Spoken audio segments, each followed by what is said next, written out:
What prompted you to think differently and try a managed capability outcome versus a roles-based engagement model? So the problems we had to solve were fairly complex. We had business problems to solve, and more than we had resources in-house to go after them. So the managed services give us the ability to come after complex problems, and having an all-inclusive team, including architects, infrastructure, and problem-solving teams that can go against a problem without significant investment on our side.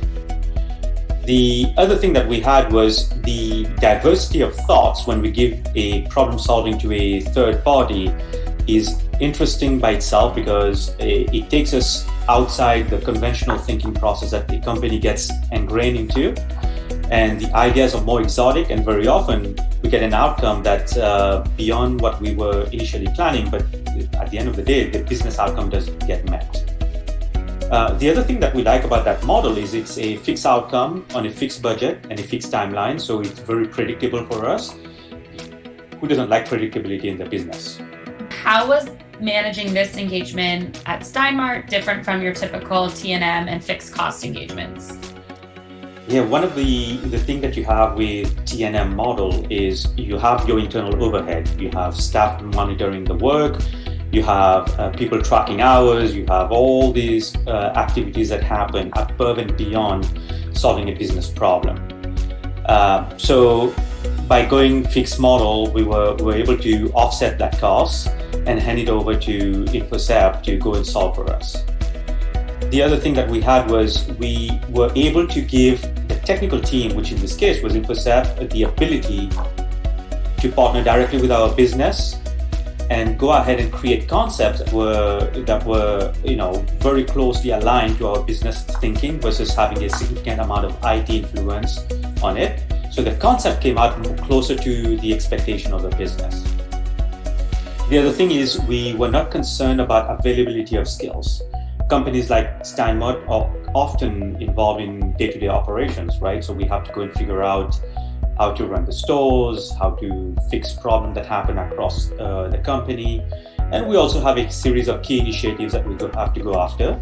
But in this scenario, we don't have to worry whether that resource that's working on that fixed outcome is going to get pulled for other work. What are the top 3 benefits that you experience with the managed outcome engagement model compared to the roles-based model? So on surface, a managed capability model doesn't appear to be cheap.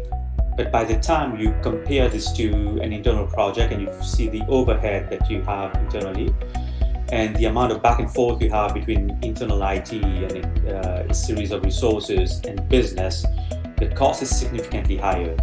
So we have achieved up to 50% saving in costs by going that route.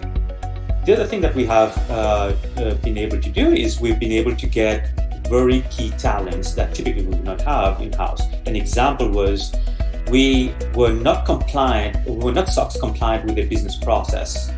And the typical internal thought was, let's just walk away from the tool that we're using because it's making our life very complex.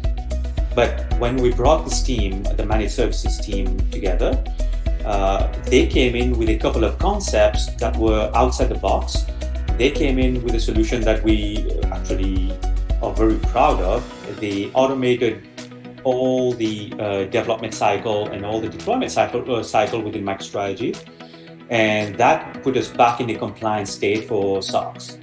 Little problems like that would have been very expensive. Changing a tool would have been very expensive. Retraining people on a tool would have been very expensive. But in this case, just because we gave it to a third party, they were able to create a very good concept, and they were able to make us achieve that goal with a fraction of the cost we're looking at. The other thing is having the same thing doing managed services and managed capability for us was very important.